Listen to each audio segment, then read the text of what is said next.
Ladies and gentlemen, welcome to today. Today I'm going to be walking you through a step-by-step free sales management guide.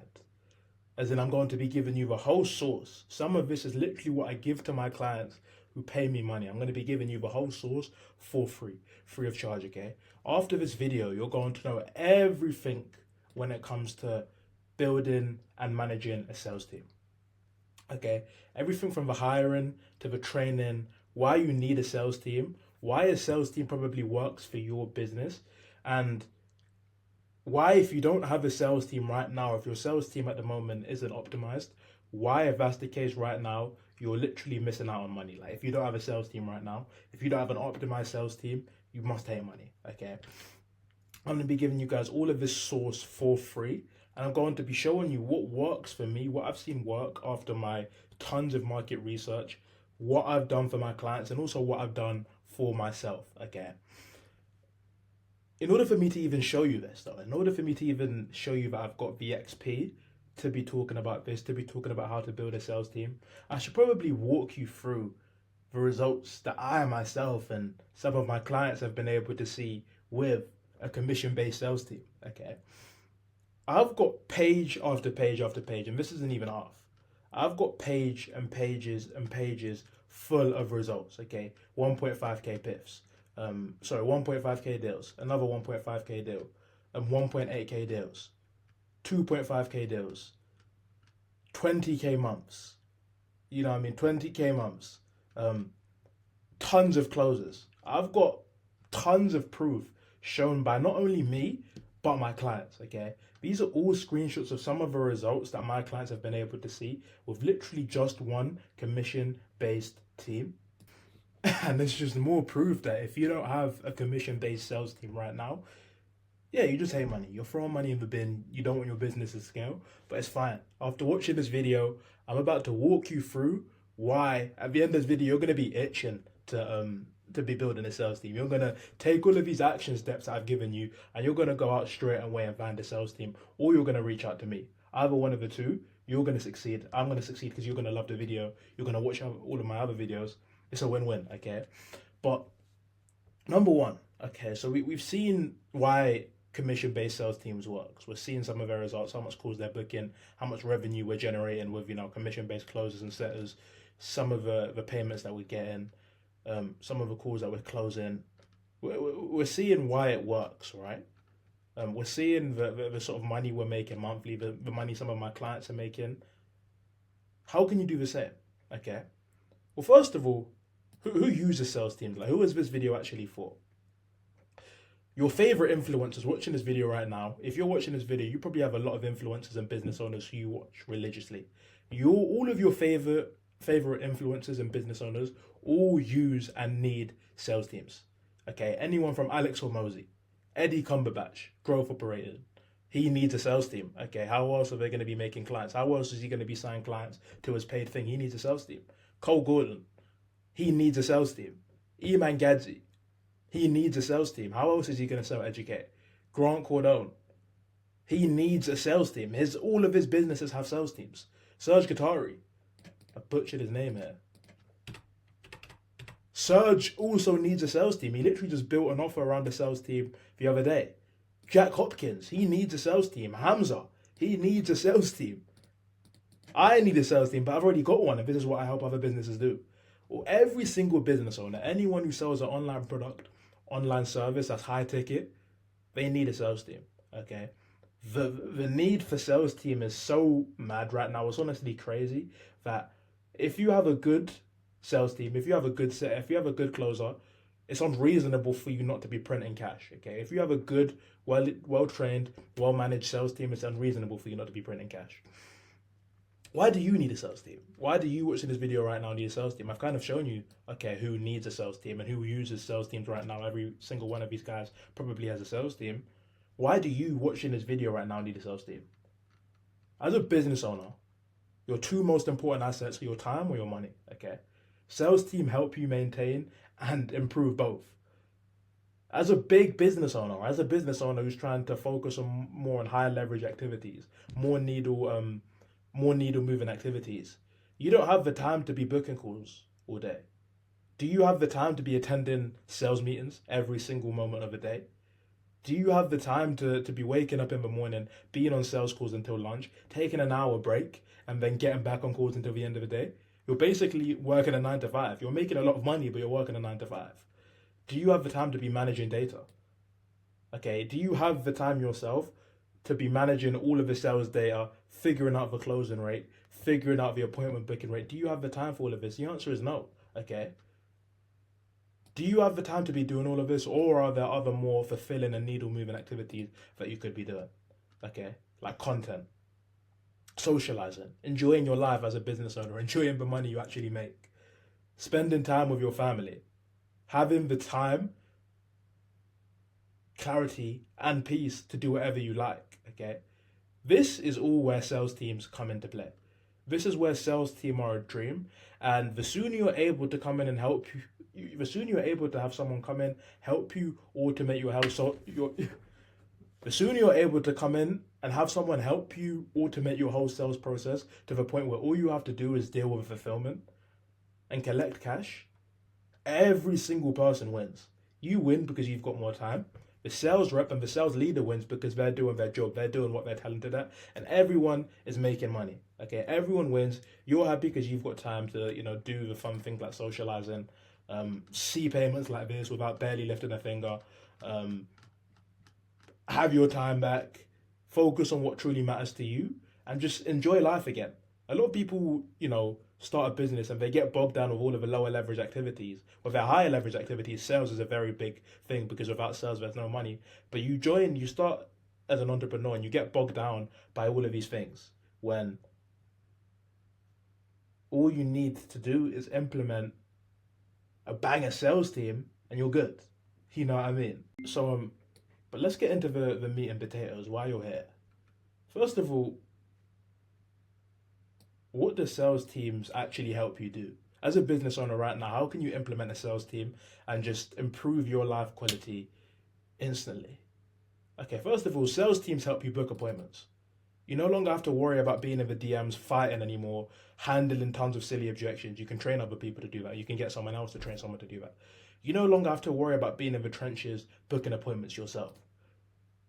With a good enough sales team, you don't have to worry about closing deals yourself. You can either have a good setup in the DMs, that's DM closing, or you can just have a 5-star closer also implemented in your business that's closing deals for you.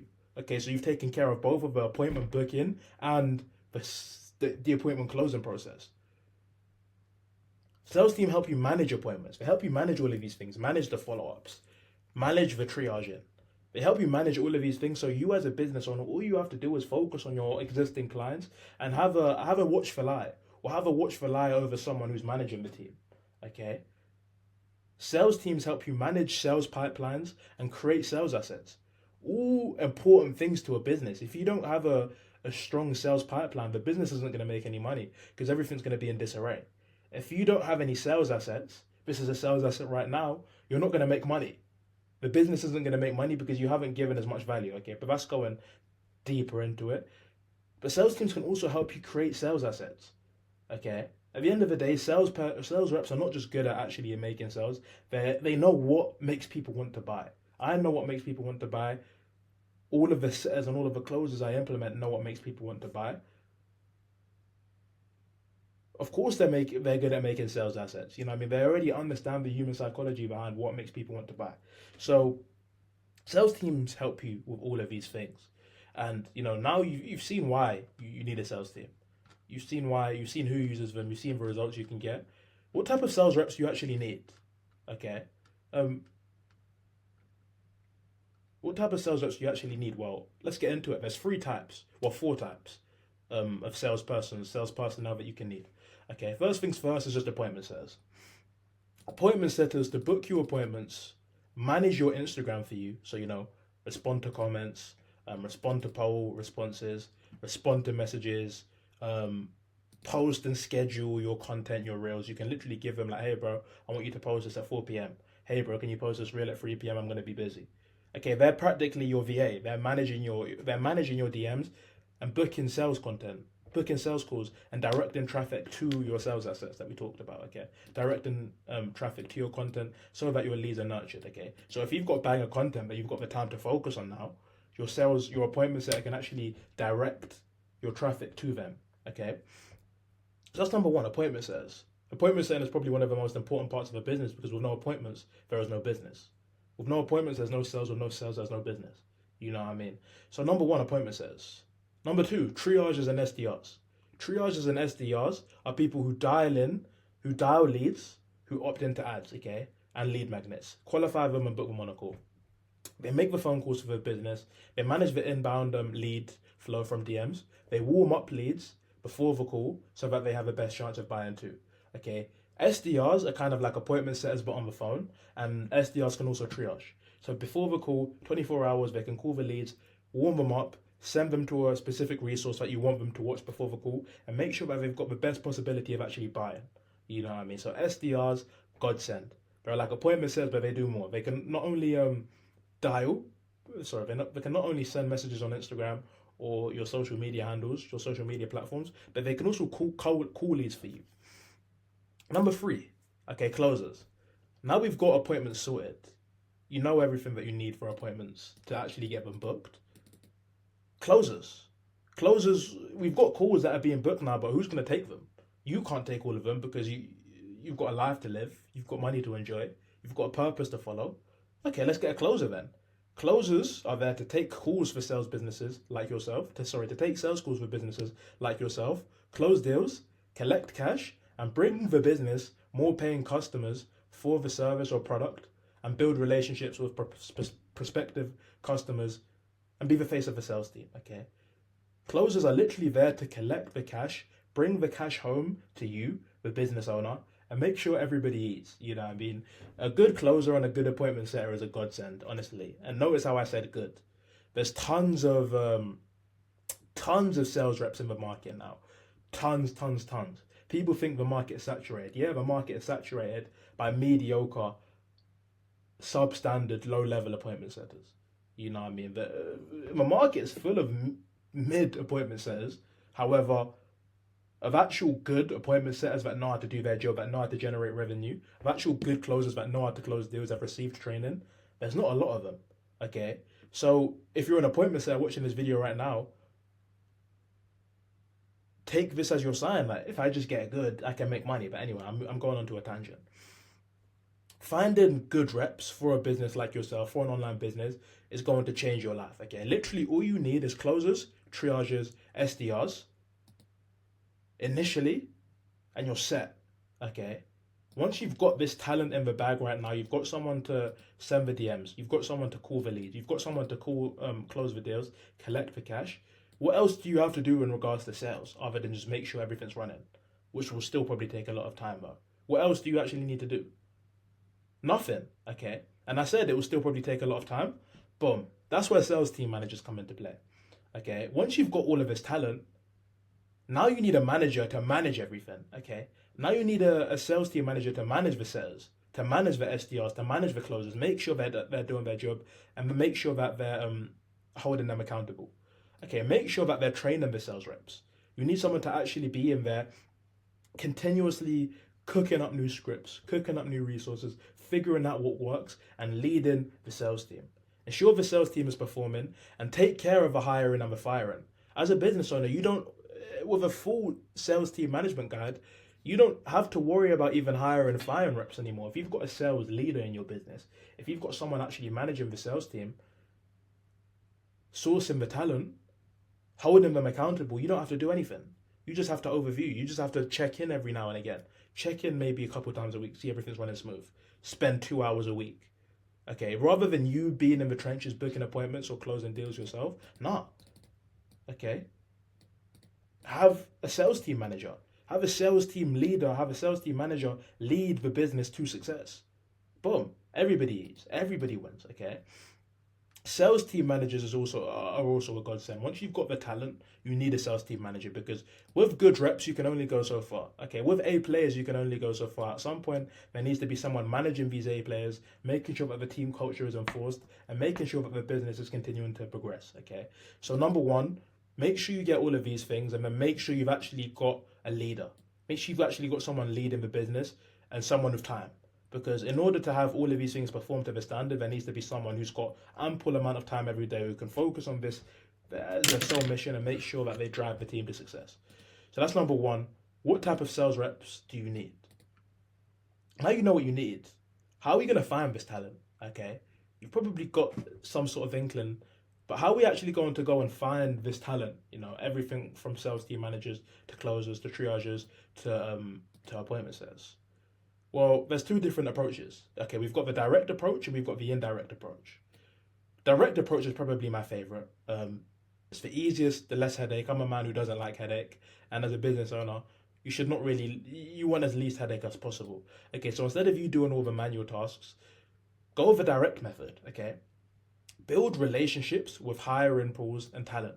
Okay, build relationships with people who train talent, who train hiring pools. So whenever you need talent, you can reach out to them. Okay, this might cost you money in the beginning, but it's a worthy investment. And now you've got talent on demand. If you just pay a one fee to have access to a full hiring pool, you no longer have to have stress when a setter leaves, when a setter goes on holiday. Now you've got to find someone to. Now you're clutching at straws trying to find someone to come in and manage everything for you. You don't have to worry about that anymore when you've got relationships with talent hiring pools. All you have to do is send a text like, "Oh, yo, bro, I need a setter. Bro, I need a closer. Oh, you paid me last time, I've got you." That's when you build a relationship with them. That's when you're actually cool with them, so that they also send their best talent possible. Okay, if I have a business partner, or if I have someone who I've got a good friend with, and they need talent, they need a business owner, I'm going to send them to them 100%. You know what I mean? I'm going to make sure I send them my best talent that I've got available because we've got that relationship. So build a relationship with talent, build a relationship with hiring pools, and I promise you, that's all you'll ever need, really. You know what I mean? That's all you'll ever need. Here's examples of talent hiring pools. We've got Alpha Setters, the best appointment setter business in the UK. These guys train killers. You know, we're on a mission to 300 Alpha Setters, 300 appointment setters.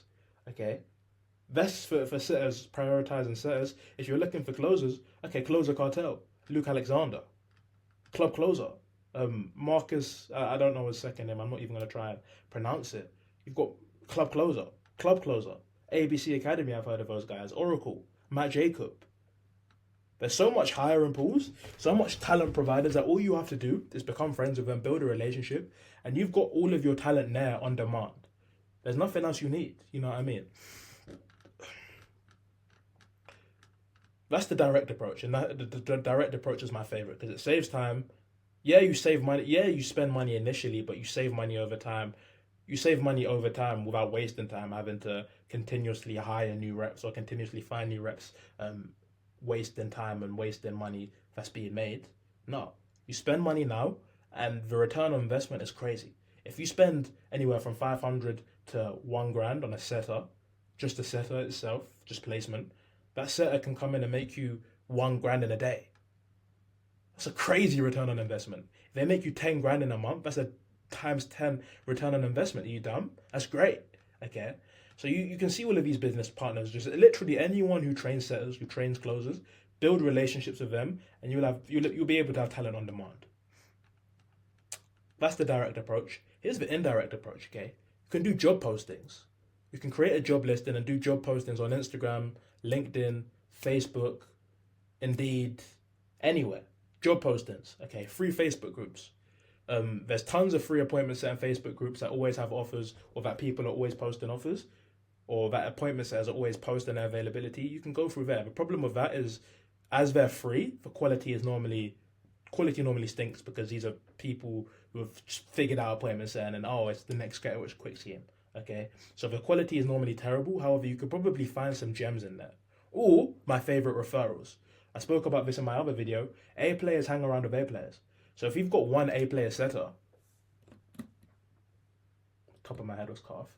If you've got one A player setter, instead of having to go to any other business owners or go to Indeed, go to Facebook, do the indirect method, just use your referral, bro. Use your referral, bro. Ask one of your setters, oh, do you have any boys that are looking for closing opportunities? Do you have any boys that are looking for setting opportunities, SDR opportunities? Oh, yeah, I actually do. He was telling me that he needs a role. Oh, boom, let me get a call with you. See how you've got talent right there through referrals. Okay, the best type. Referrals are the best type of talent you can work with and the best type of clients you can work with. So, make sure you either do the indirect method or the direct method. Direct method is a lot quicker. You can get a set within a day. Indirect method normally takes a lot longer because you're normally there fishing through tons of job postings, tons of people applying to be setters who aren't probably your caliber, what you're looking for. But if you're short on money right now, that's always an option. Okay. Other methods are through your personal brand. I get tons of requests. We could go through my requests right now. We'd see tons of outreach messages of, oh, let me be a setter for you, bro. Let me work for you as a closer. I get tons of people reaching out to me every day. But grow your personal brand and you'll have setters coming to you every day. The quality, again, might not be the greatest, but you've at least got talent right there, or a baseline of sales representative right there. I wouldn't say talent. How to interview. The thing is with interviews, there's honestly never really any way to tell. Okay. Some reps pass interviews with flying colors, but then get into the business and fail. And some reps don't do great in the interview. Some reps do terrible in the interview process. However, get into the business, smash it, and become the top performers. I've experienced both of these situations. I've had people that have been great in the interview, came in, not lived up to expectations, not done what they said they could, not had the conviction that they had, and just wasted time. And I've also had reps that, they haven't had that much conviction. On paper, they haven't really been a great rep, but for whatever reason, they've come in and worked for me, or they've come in and worked for my clients. I've been down to train them, and they've turned into an A player. They've turned into one of the sales leaders for the business. You know what I mean? They've pushed the needle forward, and they've made the business tons of money. Okay. So when it comes to that, like, no matter how good an interview or how bad an interview goes, you never really know. So you just have to go with your gut. Sometimes you'll be right and sometimes you'll be wrong. You know what I mean? It just really depends on the situation, and you have to really go with your gut, and just understand that sometimes you'll make bad decisions on talent and sometimes you make good decisions. But always be ready to bring someone new. Make sure you've constantly got talent on the go, talent in your back pocket, talent in your database, so that whenever a setter isn't performing, or whenever a setter isn't doing what they need to be doing, or whenever a closer isn't, you've got someone else in. Here are my favorite interview questions. Okay, whenever I'm on an interview, and obviously it's dependent on what role you're hiring for, you can kind of change it. Asking them what would their approach for doing XYZ? What would their approach look like for closing or appointment setting? What would their approach look like? Like, what would their intro message be? How would they frame the call? How would they close the call? How would they maintain authority? Okay. Asking them what they would need to see from an employer to accept a position. What is actually motivating them? That's a great way to find out what a rep is in it for. Even if they're in it for money, they can still be motivated, but it's good to know. Okay. So what would they need to see from an employer to accept the position? It also tells you what you can improve on yourself. If you've got talent, giving you data, giving you feedback every day, you're going to know what you need to improve on. What would a couple messages that they'd send to their target audience look like? Okay, what would a couple messages that they'd send to your target audience look like? What's their main motivation for wanting this role? Where would they say their strength lies? If they're a closer, where would they say their where would their strength lie in closing? Where would their strength lie in appointment setting? What type of personality trait would they say they have? Okay. On previous offers, because ideally we want to be going for someone with experience, how many calls a day were they booking? How many calls a day were they closing? What was their booking rate? What's their closing rate? Okay. And obviously you can sort of alter to what you're looking for yourself, what a good rep you think is yourself, what you kind of want, someone representing your business to stand for. But these are all solid things, solid questions that I love to ask, give me a great answer, and also allows me with, that gut instinct. But like I said up here, sometimes there's never really any way to tell. A setter can be just really interview trained. They can know what to say on all of the interviews. But when it comes to actually working, when it comes to the nitty and gritty, it all hits the fan, it all disappears. Okay. So, just depending on what role you're hiring for, alter these messages. But these are all good. These are all good messages for your interviews, and you could probably run a really good interview with just these questions and just building a rapport, gauging the person. The way I like to hire sales reps, I'm like, all right, cool. Can I see myself going out for a drink with you? Like, can I see myself going out and getting a drink with you and us not even talking about work? Us just being boys, us just being friends. Can I see that happening? If so, let's get you into the team. Okay, traits of a good sales rep. Coachable. Nothing worse than a setter who's decent or a mediocre. There's nothing worse than just a setter who isn't coachable. Because no matter what, no matter how good a setter was on a previous offer, if they're coming to work for you, there are going to be some new things that they need to learn and some new things that they need to adapt to. So they need to be coachable. In order for the business to make the most money, for you to see the most success, for the calls to get the most calls to get booked, the most calls to get closed, they need to be coachable. Okay, so if you have a coachable that's arrogant, isn't coachable. Arrogant is a good trait, but like bottled arrogance, that arrogance that, okay, I know I'm good at my job, however, I'm going to listen. You're the business owner. I'm on the ship. Arrogance is good, but only bottled arrogance. Okay, so making sure that they're coachable and making sure that they can take feedback hand in hand. Experience. Don't fall into the trap of only hiring someone with so much experience. I always say too much experience is a red flag.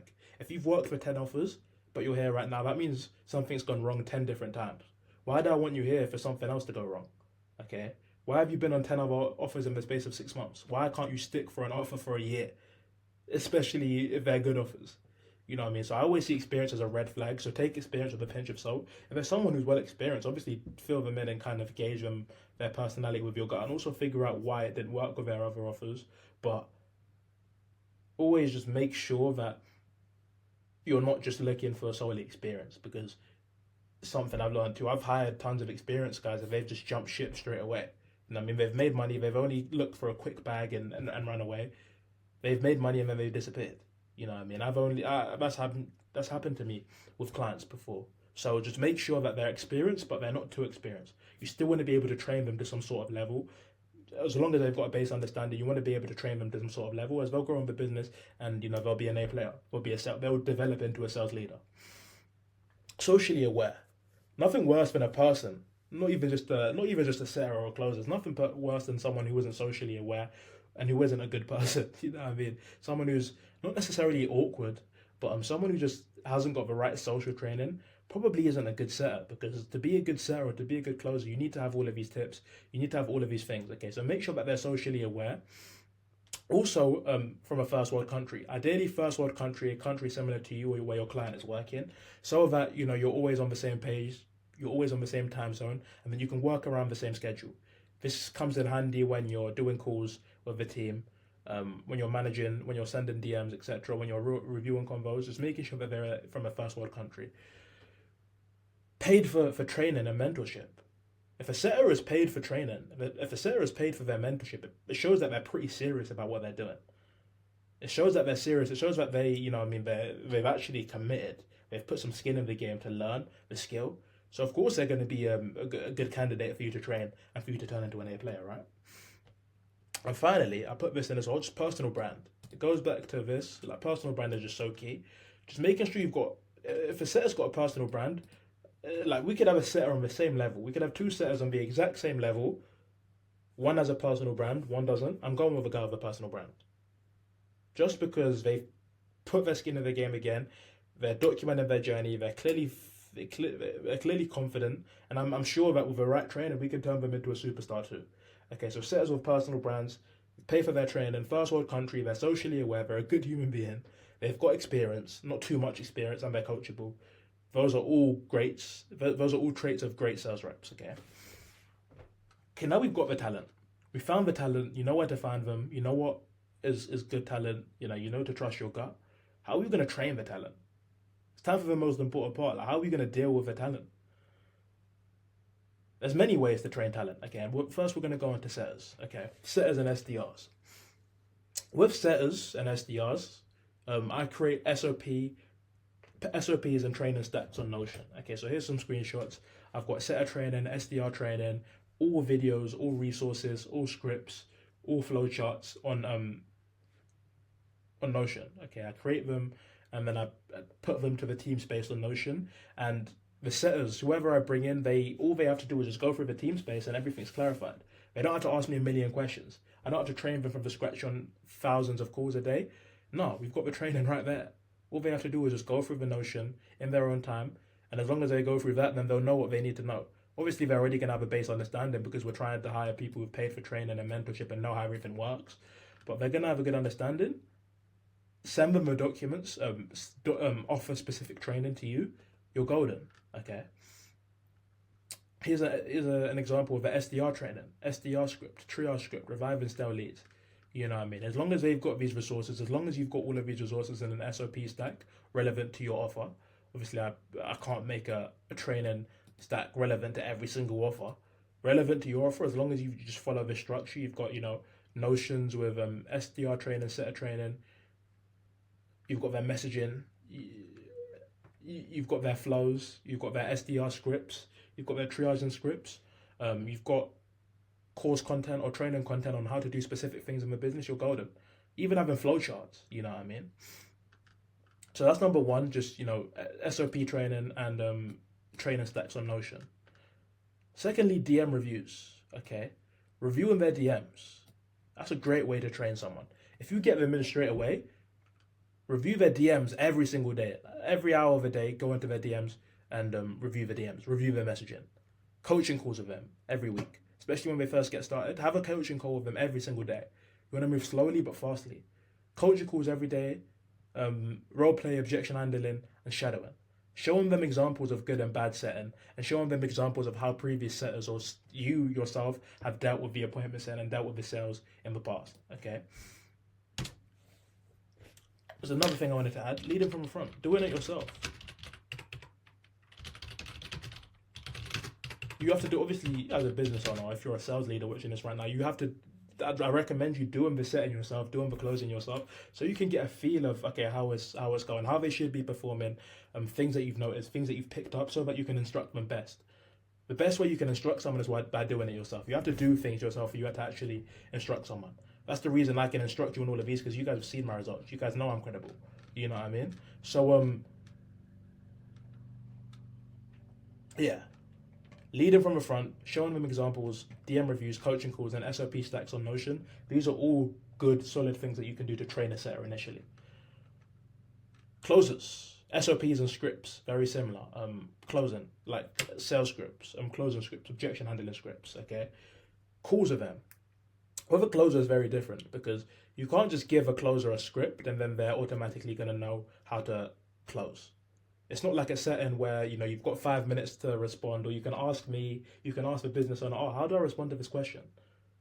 You have to be snappy, you have to be fluid, okay? You have to be very fast thinking when you're closing. So the only way you're really going to do that is just by doing it in real time, having calls, okay? There's no amount of scripts that you can give a closer and for them to never do closing in their life and just read these scripts there's no amount of documents or videos that they can watch and then just jump straight into closing and start doing well. It's impossible, okay?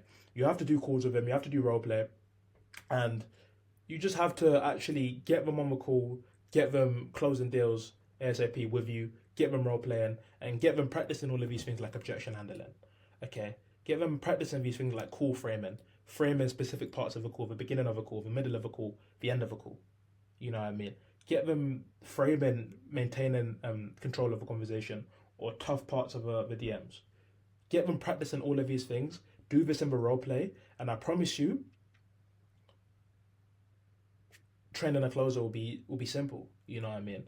It's a very different approach. It's very similar but very different. With a setter, it's possible. It's still not ideal. You can just give them tons of resources, tons of business information, and they can hit the ground running. With closing, it's a lot different, because it's a lot more of a personable approach, and that's why initially you want someone who's paid for training, who's paid for mentorship, okay? Otherwise, there's a lot that's gonna be on your hands. When reviewing sales performance, like when you're training, when reviewing sales performances, always review the top guys' work first too. They should be in managing. I need to put this here, but it's here anyway. When reviewing sales reps' performance, always review the top guys' works first, okay?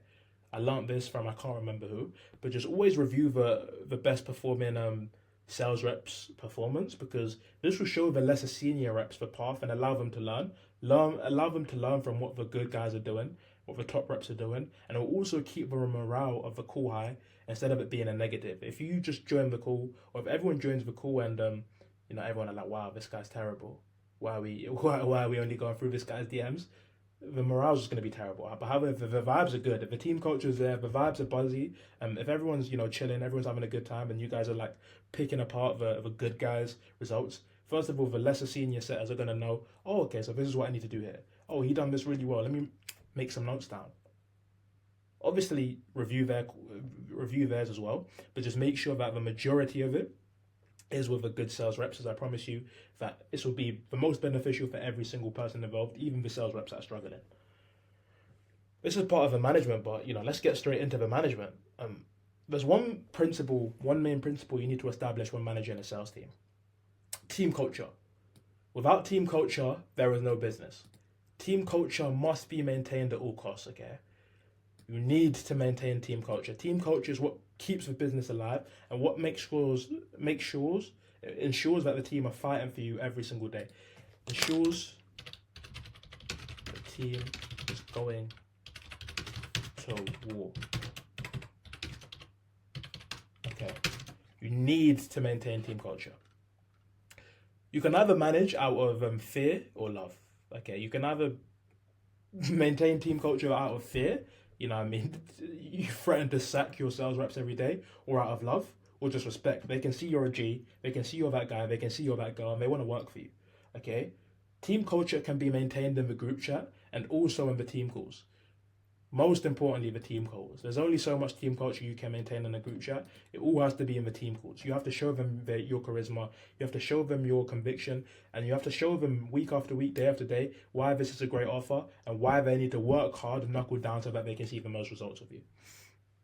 I recommend leading from the front, like I said, getting into the trenches with your team and doing the set and doing the closing from time to time. Okay? When it comes down to managing, here are some of the things that I always make sure that, any sales leaders I'm building or whenever I'm leading a sales team myself, these are some of the things I always make sure I enforce. 4 calls a week, okay? 1 for theory, 1 for role play, 1 for objection handling, and 3 for reviewing calls, datas, and DMs. So just 3 for one call for reviewing, and then the 4th call for just catch up, maintaining the team culture. Obviously, you can maintain the team culture in every single one of the calls, but I have 4 calls a week, and I split them in every different way. Sometimes it's a different order. Sometimes I incorporate new things that we need to learn. But just making sure you've got calls for theory, role play, and objection handling, and reviewing calls, reviewing data, reviewing DMs. Perfect match. Okay. All of these calls, make sure you're maintaining team culture too. Without team culture, there's no business. Learning. It's super important for you as the sales leader, you watching this video right now, you as the business owner, are always learning new methods and getting better at sales yourself so that the way you manage your team improves. This means reading books, watching course content, investing into sales training. When you can yourself become the best salesperson, you can teach other people. It just comes down to, again, in order to be good at teaching other people something, you have to be good at doing it yourself. So you need to make sure you're continuously learning so that your business grows. Once your setter feels like they can no longer learn from you, or that your knowledge is capped, or they can fish you out like a bad smell that you don't really know what you're doing, they're no longer going to want to learn from you, bro. They're no longer going to want to learn from you because what's the point? I may as well just be running this business off. I'm better than this guy. Okay. Obviously, 9 times out of 10, if you're bringing in a sales rep, they need to be better than you. But you just need to make sure that either you or your sales leader, that you're constantly learning, you're constantly improving the way the business is run, the way you manage them, because this is how your team grows, okay? Incentivizing. The more you understand your team, the more you will know what makes them tick and how you can get the most out of your killers, how you can get the most out of your boys, your girls, okay? Is this money? Is it money that incentivizes them? Is it books? Is it work nights out? Is it rewards? Is it like what makes them tick? Do they really like drinking? Okay, let's have a work night out whenever they book 10 appointments. Whenever the team books and closes 10 appointments within a 5-day week, we're having a week night out on Saturday. We're going out, and I'm all drinks are on me. Okay. Always make sure, like I always do a sales rep of the week, sales rep of a month. Make sure you've got something like that in play, so that they're fighting constantly to, I need to win the rep of a week this week. You know what I mean? But incentivizing, the more you can incentivize, the more you can keep them, and the way easier it is to retain sales reps. But here's exactly how you can retain sales reps as well. Okay, when you're retaining sales reps, always ensure that there is growth. When you want to retain sales reps, there's a few things that you need to do. You need to ensure that there's growth in the business. Ensure that the business is always moving, so that your setter feels like they're all progression.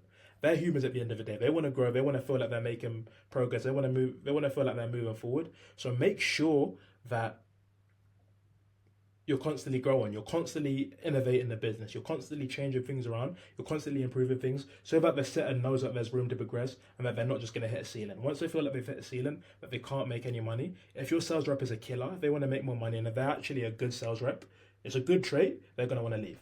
So make sure that the business is constantly growing, and make sure you've got the ability to actually facilitate superstars. Ensure that aspects like marketing are taken care of, so that the setter is confident in the business. If the setter is confident, the setter is going to perform. However, if the setter is not confident, they will leave. Okay, so make sure that the setter is confident in you, they're confident in the growth of their business, and that they're confident that the other structures that are bringing them the clients, that are bringing them the calls, or make sure that the closer is confident. The other make sure that the other aspects are all dialed in, so that they know that, okay, cool, the business is running. As long as I do my job, I'm going to make money. Show the setter how much they are valued, and give praise when it's deserved. Okay, if they feel like A players, they're going to behave like A players. It's just human knowledge. Increase spends into things like ads and marketing when the rep is performing, so you can increase earning potential.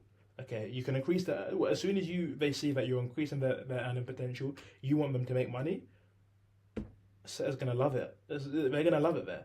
Okay, so make sure you're just always constantly improving things like marketing, spending more money on the business, so that the setter can make money. Because once the setter and the closer see that they're making money, and that they see that the potential to make more money is more, they're going to love it there. They're going to want to stay. They're going to want to push that business forward, and they're going to love working for you. Figure out sales reps' goals and reverse engineer what needs to be done. This is one of the most important things. This is something I do for all of my clients. This is something I started doing recently. Okay. So if you've got a setter and they just want to make 1.5k per month. Well, for instance, here's an example that I made. Well, my closing rate is 50%. Okay. So in order for the setter to make 1.5k per month with a closing rate of 15%, first of all, for them to make 15k per month, and I'm giving them 10%, all they need is all we need to do is generate 15k for the setter to achieve that goal. And say the ticket price is 3k, okay? We need to close 5 deals at 3k for us to get to 15k. Once we close 5 deals at 3k, 5 times 3 is 15.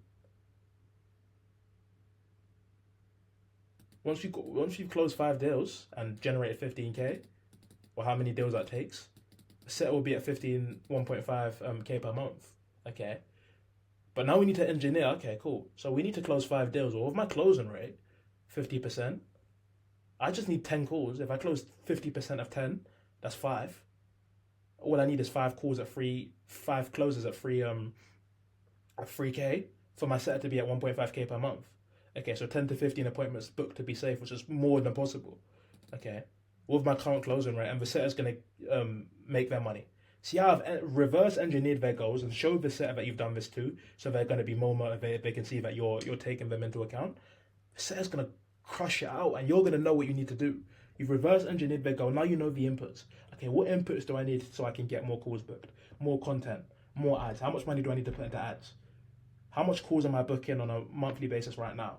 You know what I mean? Creating things like automations, okay?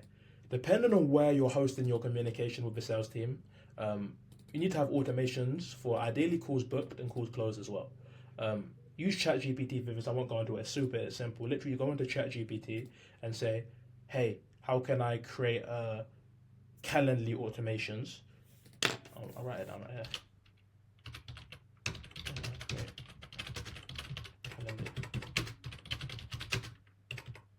Slack. Say if your team communication is on Slack, Slack automation from calls booked.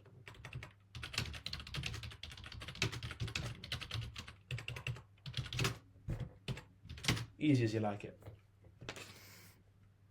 Management SOPs. So these are the SOPs that you need to have when you're managing your team. Certain amount of calls a week. I like to do 4, 5. I like to do 5 calls a week. But you need a minimum of 2 calls a week. Minimum. Daily reports, sellers. Give me a second. Daily reports from the setters and the closers. Daily. 1 day of missed calls, formal meeting. Okay, daily reports, and make sure you track this data too. Okay, you need the data trackings for conversions and weekly stats from everything from calls booked, calls rescheduled, the booking rate, the closing rate, calls cancelled, the volume from the setter, from the SDRs, the cash collected, the amount of pitches, the amount of reschedules. You need data for all of this so that you as the sales leader or as the business owner can make the necessary move. Okay, is the reschedule rate really low? Okay, why is everyone rescheduling? How can we get this higher? Okay, this is done after data reviews weekly. So make sure you review the data weekly. Look at your sheets every week. I like to do this as well for all of the sales team I'm managing. What can we improve? We've got this certain revenue goal. How can we make sure we hit this? Is it a certain amount of calls that need to be booked? A certain amount of calls that need to be closed? Okay, what inputs can we improve? You know what I mean? Once you've got the data there, you can't argue with data. So make sure you're reviewing the data weekly, as this will make your life so much easier. Crafting resources often based on the sophistication of a market. You know what I mean? The script that worked 2 months ago, probably it may not work today. The market is constantly being learning because they don't want to be sold to. You know, trends come and go. One method may work really well and then the market gets used to it. Okay, on to the next thing. Daily communication. Communicating with the team daily. Doesn't have to be in calls, but in the DMs, making sure that you're sending messages, you're maintaining the team culture, you're really getting them to tick. Clear expectations written out in the SOPs. Okay, so I've got SOPs full of minimum messages sent, calls pitched, calls booked that we're trying to aim for. Setting expectations so that the setter knows that if they're hitting expectations or if they're not. Okay, they know that if they need to improve or if they need to even get, because they can always get better, but they know that if they definitely need to improve, they can check their expectations. Are they hitting expectations? If not, okay, things need to change. Obviously, formal meeting when KPI isn't hit. Here are tips and tricks that I like to do as well with the sales team. Having the SDR call the leads 24 hours before you book a call, warming them up, sending them the VSL and a student interview, call reminders 1 hour before, and just having access to the set of CRM as well, so you can see that they're actually maintaining their CRM. Okay, CRM is just literally a Google sheet. Works as a pipeline. DM me, I'll literally send you my copy. CRM is where the setter tracks their sales. It's kind of like a data tracker as well, making sure that all of your setters should have data trackers. So I should have included CRMs here, making sure that they've got that data tracker there, so that that there's no issue. You know, I mean, they know that they need to track their data. Other than that, that is really it. Okay, I've kind of given you guys the full rundown, like from the beginning to the end. Why you need setters, how you're going to find them, how you're going to train them, how you're going to manage them, how you're going to make sure that they're doing a good job, the things that matter, the things that are important, the things that you need to actually have a successful business. And then from there, take all of this and run with it, okay? Take all of this and run with it. I'm still hosting a free sales audit meeting. I've probably got about 5 more spaces left for the month. So book appointment down below. We'll literally audit your sales business. We'll audit your sales, for free. So we'll go into this business and we'll make sure that every single one of these aspects are being maintained. We'll figure out how you're sourcing talent. We'll go from there. Okay, super free of charge. Share some insights of how I'm helping my clients get these results, how you can do the same, and just make sure you're printing with your sales team. I've also got a video explaining everything about what I do specifically for my clients, how I get them some of the results that they get, some of the insights, even more insights than I've given you on this 50-minute free training. So go and watch that too. Other than that, take care. Hope you guys have a wonderful, wonderful rest of your day. And I'll catch you guys soon. Take care.